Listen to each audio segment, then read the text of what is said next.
மக்களின் பேராதரவுடன் தேர்தலில் வென்று ஆட்சிக்கு வந்தாலும் எளிய முறையில் மாண்புமிகு தமிழ்நாடு முதலமைச்சராக பதவியேற்றுக் கொண்டார் திரு முத்துவேல் கருணாநிதி ஸ்டாலின் அவர்கள். முத்துவேல் கருணாநிதி ஸ்டாலின் என்னும் நான் கடும் நிதி நெருக்கடி, கொரோனா பெருந்தொற்று என கடினமான காலத்தில் கலங்கிப் போய் நிற்கவில்லை நம் முதலமைச்சர் அவர்கள். நெஞ்சுரத்துடன் நிலைமையை எதிர்கொண்டார்.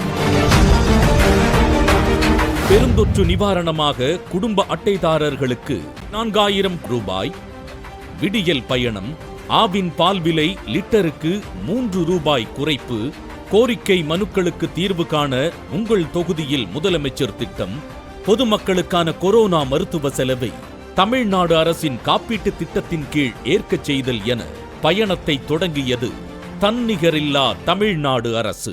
மாணவர்கள் பசி நீக்கி கல்வியை ஊக்குவிக்க உதவும் காலை உணவு திட்டம், அரசு பள்ளிகளில் பயிலும் மாணவியர் உயர்கல்விக்காக மாதந்தோறும் 1000 ரூபாய் அளிக்கும் புதுமை பெண் திட்டம், மகளிரும் திருநங்கையரும் பயணிக்க விடியல் பயணத் திட்டம், மகளிரின் உழைப்புக்கான அங்கீகாரம் வழங்க மகளிருக்கு மாதம் தோறும் 1000 ரூபாய் வழங்கும் கலைஞர் மகளிர் உரிமை திட்டம், கல்லூரி மாணவர் தம் திறன் மேம்பாட்டுக்காக சிறப்பு பயிற்சிகளை அளித்து வருகிறது நான் முதல்வன் திட்டம், ஏழை எளியோரின் நலிவு நீக்க மக்களை தேடி மருத்துவம் திட்டம், 2 லட்சம் பேரை காப்பாற்றிய இன்னுயிர் காப்போ நம்மை காக்கும் 48 திட்டம், காலநிலை மாற்றத்திற்கான கரிசனத்துடன் 500 கோடி ரூபாய் மதிப்பீட்டில் தமிழ்நாடு காலநிலை மாற்ற இயக்ககம் இந்தியாவிலேயே தமிழ்நாட்டில் தான் உருவாக்கப்பட்டுள்ளது. வாசிப்புக்கு வளம் சேர்த்து அறிவை பெருக்க மதுரையில் ஒரு புதிய சங்கமாய் கலைஞர் நூற்றாண்டு நூலகம், வேளாண்மையை பெருக்க வேளாண் துறைக்கு தனி நிதிநிலை அறிக்கை கண்டுள்ள இந்த அரசு 1.5 லட்சம் விவசாயிகளுக்கு இலவச மின்சார இணைப்பு அளிக்கிறது. இந்து சமய அறநிலையத்துறை சார்பில் புதிதாக 6 கோவில்களில் நாள்தோறும் அன்னதானம் வழங்கப்படுகிறது.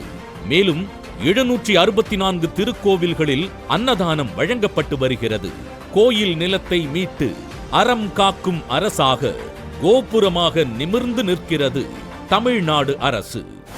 $1 டிரில்லியன் அமெரிக்க டாலர் பொருளாதார இலக்குக்காக உலக முதலீட்டாளர் மாநாட்டை வெற்றிகரமாக நடத்தியுள்ள இந்த அரசு 6,64,000 கோடிக்கு மேல் முதலீட்டை ஈர்த்து 27 லட்சம் புதிய வேலை வாய்ப்புகளுக்கு வழி அமைத்துள்ளது.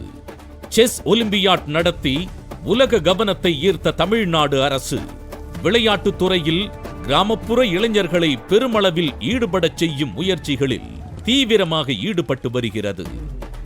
ஆதி திராவிடர் சிறுபான்மையினர் நலனையும் செழிக்கச் செய்யும் திட்டங்களை தீட்டி அவர்களையும் அக்கறையுடன் அரவணைத்து பாதுகாக்கிறது. தமிழர் தம் தொன்மைக்கு சான்று பகரும் கீழடி அருங்காட்சியகம் அமைத்த தமிழ்நாடு அரசு தாமிரபரணி ஆற்றங்கரை நாகரீகத்தை தரணிக்கு சொல்ல திருநெல்வேலியில் ரூபாய் 33.02 கோடி மதிப்பீட்டில் உலகத் தரத்தில் பொருணை அருங்காட்சியகம் அமைத்து வருகிறது.